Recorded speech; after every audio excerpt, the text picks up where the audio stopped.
Assalamualaikum warahmatullahi wabarakatuh. Ketemu lagi dengan YouTube channel Hendra Nusaputra. Pada video kali ini saya akan menjelaskan tentang pembelajaran algoritma dan pemrograman, yaitu topiknya tentang sorting. Nah, ini salah satu teknik yang ada dalam sebuah pemahaman dalam algoritma pemrograman. Nah, ini satu hal menarik yang akan saya jelaskan bagi kawan-kawan yang selaku pemula dalam pelajari pemrograman. Nah, silakan simak pada video berikut ini.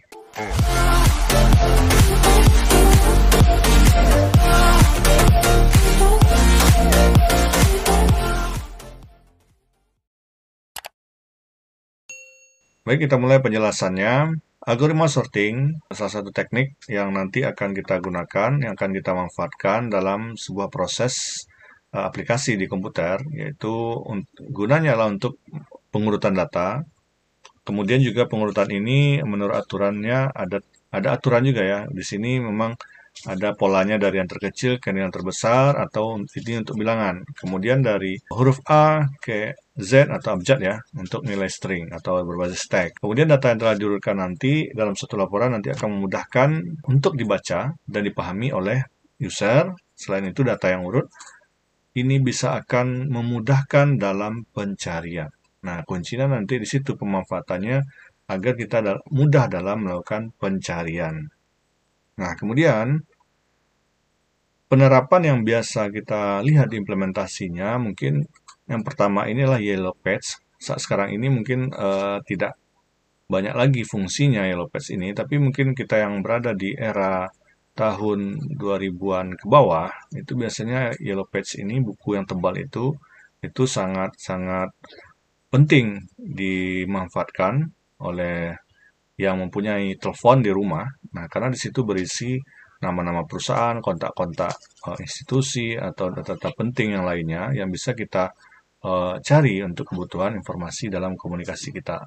Kemudian kamus. Nah, kamus sekarang ini sudah berbasis digital ya. Kalau kita bisa lihat dalam kamus, dulu yang tebal itu sering kita bawa-bawa. Itu biasanya itu prosesnya adalah proses sorting semuanya. Diurut dari A ke Z ya. Jadi mudah dalam pencarian. Pencarian apa yang kata yang kita ingin lakukan.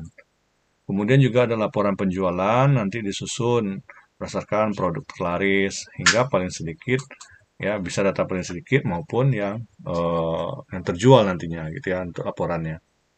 Kemudian file-file directory yang ditampilkan berdasarkan atribut tertentu ya. Jadi kalau file-file berkas kita itu perlu kita urut. Nah, ini konsepnya sorting ya semuanya. Kemudian indeks buku juga berisi daftar istilah yang memudahkan kita membaca, mendapatkan lokasi halaman yang berisi istilah tersebut. Kemudian glossary, ya buku teks berisi istilah dan definisi dan nama-nama istilah. Jadi buku-buku glossary pasti berurut-urut semuanya. Oke, tadi sudah dijelaskan dua jenis pengurutan yang tadi ada terbilang atau ada huruf abjad. Jadi istilahnya kalau di sini kalau yang naik itu adalah ascending, yang kemudian yang turun itu adalah descending. Nah, ini pola yang kita gunakan nanti. Nah, teknik pengurutan data itu ada 7 tekniknya, yaitu bubble sort, insert sort, selection sort, quick sort, merge sort, head sort, dan binary sort. Nah, di sini kita akan bahas, kita akan bagi part-part video ini supaya mudah dan cepat dalam memahami. Jadi videonya saya bagi-bagi supaya nanti tidak terlalu lama dalam menyimak. Jadi bisa nanti kawan-kawan bisa loncat-loncat dalam melihat videonya. Jadi pada kesempatan video yang sekarang ini saya akan menjelaskan tentang bubble sorts. Oke, kita mulai ya teknisnya. Tadi itu pengantar ya, teori sebagai pemahaman kita. Oke. Nah, seperti ini pola dari bubble sort tersebut. Ya, nanti saya akan jelaskan dalam tampilan gambar, nanti saya akan coba implementasikan juga ke contoh yang bisa kita kerjakan secara exercise-nya nanti. Oke, jadi teknik bubble sort ini itu membandingkan setiap elemen data ya yang di seluruh elemen yang berada di dekatnya. Kemudian kalau dia memenuhi tertentu nanti dilakukan penukaran. Nah, kemudian juga metode ini merupakan cara yang sederhana dalam pengurutan dengan sifat yang sangat cepat untuk menangani data yang berjumlah sedikit dan menyita waktu lama untuk data yang sangat banyak. Jadi nanti kelebihan, kekurangan dari teknik sort ini beragam ya, tergantung dengan kebutuhan kita. Mau pakai algoritma yang mana nanti tentu kita melihat dari data yang kita gunakan. Nah, sekarang contohnya pada bubble sort ini ada data angka 51428. Oke, dilihatkan gambar ini 51428. Pada data ini, langkah pertama kita harus menilai dulu stepnya berapa ya. Jadi supaya nanti kita paham nanti berapa langkah yang kita akan coba tuangkan dalam pengerjaannya gitu ya. Jadi kalau 5 nanti loopingnya harus kita kalikan 5. Jadi kalau 5 nanti kalau untuk bubble sort dia akan ada fase-fasenya. Jadi first pass, scan pass atau search pass gitu ya. Jadi kalau dia belum memenuhi urutan atau dia belum ketemu urutannya, jadi dia harus lanjut ke fase kedua, second pass ini. Kemudian nanti lanjut ke search pass. Jadi kalaupun dia sudah ketemu nanti urutannya, tahapan ini harus tetap dilakukan loopingnya 5 kali juga. Jadi kalau datanya 5, ya 5 kali juga. Jadi 5 ke bawah, 5 ke kanan. Nah, seperti itu. Jadi walaupun sudah nanti ketemu, dia harus tetap dituntaskan dalam pencarian. Karena prosesnya detail. Komputer mengerjakan detail untuk memastikan proses ini valid atau tidak. Oke, seperti apa dia? Kita lihat contoh 51428. Nah, kita startnya selalu dimulai di step angka yang pertama ini 5. Nah, dilihat di sini kita akan mengurutkan secara ascending. Nah, jadi artinya apa? Yang sebelah kiri ini kalau kita nilai 5 dengan 1, yang terkecil itu adalah angka 1. Jadi 5 tadi berpindah ke posisi angka 1 dan 1 berpindah ke angka 5. Sehingga baris kedua menjadi seperti ini. 1, 5, 4, 2, 8. Oke, udah step kedua ya. Kemudian kita lanjutkan lagi. Tadi kan 5 step ya untuk satu fase.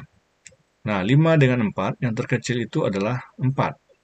Berarti dia pindah ke sebelah kiri dari angka 5. Sehingga posisi yang step 3 ini 1, 4, 5, 2, 8. Nah, selesai. Kemudian lanjut ke step 4. Kita lihat 5 tadi. 5 dengan 8. Nah, 5 dengan 8, yang terkecil adalah 5 juga. Nah, tetap kita tuliskan di sini 1, 4, 2, 5, 8. Nah, ini baru satu fase. Tadinya kan loopingnya adalah 5 ya. Jadi kalau 1, 2, 3, 4, 5 dia belum ketemu. 1, 4, 2, 5, 8. Dia belum urut. Jadi kita lanjut ke fase kedua. Oke, fase kedua seperti ini. Kita mulai dari angka tadi yang terakhir 1, 4, 2, 5, 8. Nah, sekarang kita mulai 1 dengan 4. Itu yang terkecil 1. Oke, kita masukkan dia step kedua. Nah, menjadi seperti ini. 1, 4, 2, 5, 8 juga. Nah, sekarang kita pilih angka 4. 4 dengan 2, itu yang terkecil adalah 2. Kita pindahkan 2 ke sebelah kirinya. Nah, setelah itu lanjut lagi step 3. 4 dengan 5, terkecil adalah 4. Tetap. Jadi lanjut ke step 4. 1, 2, 4, 5, 8. Nah, kita selesaikan langsung step kelima. 5 lagi ya pindah. 5 dengan 8. Jadi 1, 2, 4, 5, 8. Nah, kalau kita perhatikan pada step ini sebenarnya sudah ada urutannya. 1, 2, 4, 5, 8 ini pada step 3 sebenarnya sudah ketemu dia urutannya. Tapi dalam proses looping ini sebenarnya belum tuntas ya. Jadi dia harus menyelesaikan sesuai dengan ketentuan. Makanya dalam proses bubble sort ya seperti ini.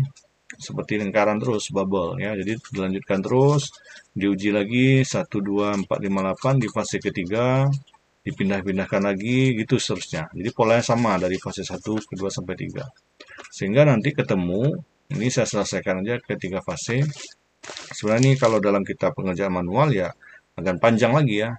Ada 5 fase lagi ya, sampai 5 fase yang harus kita tuntaskan walaupun datanya masih sama. Nah, tapi secara teknik ya memang seperti itu polanya. Nah, sehingga inilah yang dikatakan dengan pola teknik algoritma bubble sort. Ya, seperti itu ya kawan-kawan untuk contoh penyelesaian ini.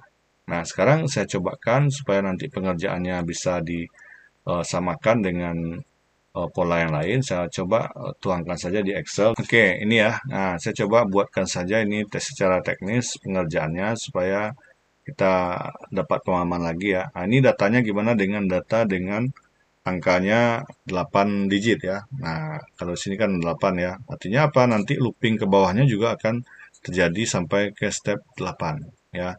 Ini angkanya 25, 15, 37 dan seterusnya. Kita coba. Saya tandai aja di sini dulu. secara supaya mudah nanti mana yang sudah dirubah ini 25. Nah, 25 dengan 15 itu yang terkecil adalah angka 15. Berarti kita masukkan dia di sini, pindahkan 15 dan di sini 25. Nah, berarti ini step 1 udah selesai dan masuk ke step 2. Nah, sekarang kita lanjutkan. Yang tadi 25 sekarang di sini. Nah, diuji lagi dengan sebelahnya. 25 dengan 37 mana yang terbesar? Mana yang terkecil ya, sorry. Berarti masih 25. Berarti angkanya masih sama ya. Ini 25 masih tetap di sini. 37 ya. Kemudian ini juga saya copy aja biar cepat. Nah, oke. Sekarang pindah angka yang akan kita uji adalah sekarang 37. Nah, 37 yang 37 dengan 12 ya. Nah, 37 dengan 12, mana yang terkecil adalah 12. Jadi kita pindahkan 12 di posisi 37. Nah, sekarang di 37 pindah ke posisi 12. Nah, lanjut. Kemudian kita uji lagi 37 dengan 5. Nah, 37 dengan 5 yang terkecil adalah angka 5. Berarti posisinya ada pindah. Nah, 37. Kemudian ini kita copy saja. Nah, lanjut. Sekarang 37 sudah berada di sini. Saya tandai biar nampak perpindahannya ya. 37 dengan 2, berarti yang terkecil 2. Kemudian 37 di sini. Ini 57 dan ini 8. Ini sudah selesai ya sebelah kirinya. Oke, ini baru step ke-6 ya. Nah, ada 2 step lagi. 37 dengan 57. Nah, itu yang terkecil masih 37 ya. Kemudian di sini 57, berarti angkanya akan pindah pengujian ke 57 ya. Nah, oke. Saya copy dulu di sini. Nah, ini baru step ke-7. Nah, step terakhir di fase 1. Sekarang 57 dengan 8, yang terkecil adalah 8, berarti pindah di sini 8 dan 57. Nah, ini angkanya. Nah, di fase 1 ini, saya tandai ini fase 1. Nah, fase 1 udah stepnya 8 ya, 8 kali. Jadi loopingnya 8. Nah, data yang ketemu baru ini. Ya, baru selesainya ini. Nah, artinya apa? Ini belum selesai ya. Di fase 1 dia belum selesai. Nah, artinya apa? Kita lanjutkan ini ke fase kedua. Itu seterusnya ya. Jadi kita sampai ketemu nanti datanya untuk data ini. Kita lanjutkan data dari fase 2. Nah, sekarang posisinya adalah di angka 15. Nah, kita uji 15 dengan 25. Nah, 15 dengan 25 itu yang terkecil tetap masih 15 ya. 15 di sini 25. Nanti akannya berpindah lagi. Kalau dia yang besar berarti dia yang menjadi patokannya lagi ya, kedua. Nah, sekarang 25 dengan 12. Nah, 12 tentu yang terkecil ya di sini ya. 12, 25 pindah lagi. Kemudian lanjut di sini ya. 15. Nah, ini 25. Oke. Nah, sekarang diuji lagi 25 dan 5. Begitu seterusnya. Sampai nanti kita menemukan pola urutannya. Kalau kita lihat ini fase kedua nih masih jauh ya untuk pengurutannya. Ini aja baru angka 5 berada di sini ya. Nah, oke, kita lihat di sini. Nah, 2. 2 dengan 25 berarti sini 2, di sini 25. Oke, lanjut lagi di sini kita kopikan lagi. Oke. Nah, seterusnya. Begitu seterusnya ya, kawan-kawan di sini. Kalau kita kerjakan secara manual, ya memang kalau makin banyak datanya, akan panjang fasenya. Tentu fasenya 8, sebanyak 8 kali 8, berapa langkah yang akan kita lakukan. Nah, ini tergantung nanti juga terhadap data yang awal kita. Kalau datanya di awalnya sudah seperti ini, nanti ini kan kalau kita yang lihat urut, nah ini kan kayaknya acak-acakan semuanya. Tapi kalau ada beberapa bagian data yang sudah urut, misalnya kayak gini, 57 sudah berada di angka terakhir, atau 37 ini berada di nomor 2 terakhir. Nah, itu mungkin akan lebih simpel. Tapi itulah case-nya dalam proses pengerjaan di algoritma sort, memang itu yang harus dilakukan. Ya, itu tergantung data. Jadi makanya bubble sort, tadi sudah jelaskan ada kelebihan dan kekurangannya. Nah, nanti kita akan bandingkan dengan teknik-teknik sort yang lain. Nah, saya kira itu ya. Nanti kawan-kawan yang sudah paham dengan penjelasan saya ini bisa dilanjutkan dengan sendirinya ya. Ini fase 2. Kalau tadi datanya angkanya sudah ketemu dengan 4 atau 5 digit, Nah, itu udah cepat ya. Nah, itu karena dia polanya bubble ya, berulang-ulang seperti ini sampai dia ketemu nilai urutannya.